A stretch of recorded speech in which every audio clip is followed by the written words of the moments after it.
Hello friends, I am Shaina और आपका स्वागत है मेरे चैनल शायना गोयल पर। सो फ्रेंड्स, आज का हमारा जो टॉपिक है वो है लैंग्वेज प्रोफिशिएंसी में एक टॉपिक होता है स्कूल मैगजीन पर। तो उसी का एक क्वेश्चन है, what are the objectives of school magazine, highlight its usefulness for school students. इसको हम अच्छे से इसका जो आंसर है वो डिस्कस करेंगे इसी वीडियो में, तो वीडियो को एंड तक जरूर देखें। And if you haven't subscribe to my channel yet, तो जल्दी से चैनल को सब्सक्राइब कर लीजिए, बिकॉज बहुत सारी इंपॉर्टेंट वीडियोस आपको ऐसी मिल जाएंगी। और बेल आइकन को भी प्रेस कर दीजिएगा ताकि आपको नोटिफिकेशन मिल जाए। सो हम जो आंसर है वो स्कूल मैगजीन की इंट्रोडक्शन के साथ स्टार्ट करेंगे कि स्कूल मैगजीन एक ऐसी मैगजीन है जिसमें जो सारी इंफॉर्मेशन है स्कूल के बारे में दी होती है, चाहे वो बच्चों के काम की हो, पेरेंट्स भी उसको पढ़ सकते हैं, टीचर्स, और जो सारा स्टफ उसमें लिखा होता है वो टीचर्स और स्टूडेंट्स मिलके लिखते हैं। और इससे क्या है, स्टूडेंट्स की हैबिट भी इंक्रीज होती है, राइटिंग की, उनकी मेमोरी भी इंक्रीज होती है। तो अब हम देखते हैं इसके ऑब्जेक्टिव्स क्या हैं स्टूडेंट्स के लिए। A school magazine is there to inform parents on the events of school and what the students have been doing recently. अब हमने ऑब्जेक्टिव्स लिखने हैं तो हम इसको पॉइंट्स में तो लिखेंगे ही, उससे पहले हम थोड़ी सी प्रेजेंटेशन अपनी देंगे, ओवरव्यू देंगे पॉइंट्स का जो भी हम एक्सप्लेन करने वाले हैं, ठीक है।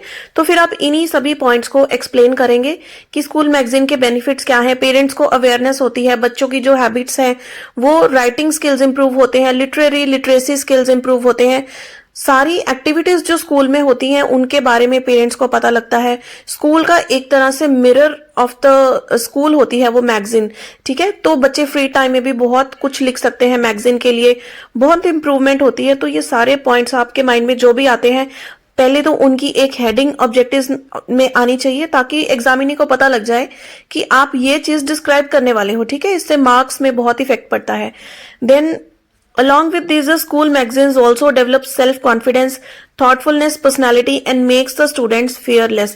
Definitely confidence increase होता है, बच्चों को motivation मिलती है जब उनको कुछ नया करने को मिलता है, ठीक है। तो अब हम देखते हैं significance क्या है, वो कैसे हम देख सकते हैं, क्योंकि उसके एडवांटेजेस क्या है बच्चों के लिए वही होते हैं इसके significance. First is motivation to students, क्योंकि बच्चों को मोटिवेशन मिलती है कि हमने कुछ लिखा, वो स्कूल मैगजीन में प्रिंट हुआ, तो वो बहुत खुश होते हैं, तो मोटिवेट भी होते हैं। फिर एक्सपोजर मिलता है बच्चों को अपने हिडन टैलेंट निकालकर कुछ ना कुछ डिफरेंट करने का। Then is research on the topic, जिस टॉपिक पर वो मैगजीन में लिखना चाहते हैं उस पर पहले रिसर्च करते हैं कि हमारा टॉपिक बेस्ट हो, तो वो इधर उधर से उस टॉपिक को पूरे डिटेल में पढ़ते हैं, फाइन। और साथ ही में क्रिएटिविटी तो इंक्रीज होती है बच्चों की, अगर कोई पोएम्स लिख रहा है तो उसके पोएम में क्रिएटिविटी इंक्रीज होगी, कोई ड्राइंग बना रहा है अपनी, कुछ भी जो भी मैगजीन में प्रिंट हो रहा है तो क्रिएटिविटी इंक्रीज होती है। अगर राइटिंग में कोई आर्टिकल्स बच्चे लिख रहे हैं, कोई पोएम्स लिख रहे हैं, तो वो किस तरह से खुद को एक्सप्रेस करते हैं, वो लैंग्वेज उनकी इंप्रूव होती है, improvement of the skills. Students की ऑलराउंड डेवलपमेंट के लिए बहुत सारे स्किल्स होते हैं जो इंप्रूव होते हैं, चाहे वो पोएम्स लिख रहे हैं, आर्टिकल्स लिख रहे हैं, ठीक है। उनके जो कॉग्निटिव स्किल्स होते हैं, मेंटल पावर उनकी वो इंक्रीज होती है, उनका नॉलेज, बिहेवियर, उनका एटीट्यूड, ये सारे स्किल्स उनके इंप्रूव होते हैं। और साथ ही में कम्युनिकेशन जो बच्चे आपस में करते हैं उस चीज के लिए वो भी इंक्रीज होती है। सेल्फ कॉन्फिडेंस की बात हम कर चुके हैं, नेचुरली वो इंक्रीज होता है। प्लस जो ओल्ड स्टूडेंट्स होते हैं उनके साथ भी लिंक मेंटेन होता है, क्योंकि कई बार ओल्ड स्टूडेंट्स की पिक्चर्स उसमें होती हैं तो उनको भी देखकर अच्छा लगता है कि हमारी जो पिक्चर्स हैं वो स्कूल मैगजीन में आई हुई हैं।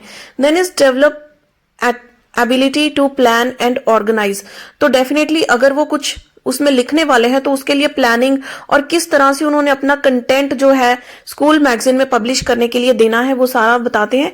Then finally a concluding paragraph, जिसमें हम अपने पूरे आंसर का एक शॉर्ट में ओवरव्यू सा दे देते हैं, ठीक है। फाइनली कंक्लूजन दे देते हैं, ये आंसर्स में मस्ट होता है, आप जरूर कंक्लूडिंग पैराग्राफ लिख कर आए। So friends, I am sure ये वीडियोस आपको हेल्पफुल लग रही होंगी, तो प्लीज इस वीडियो को लाइक एंड शेयर जरूर कीजिएगा। और आने वाली वीडियोज में हम और बहुत से important topics, important question discuss करेंगे। So see you friends in the next video, till then keep watching.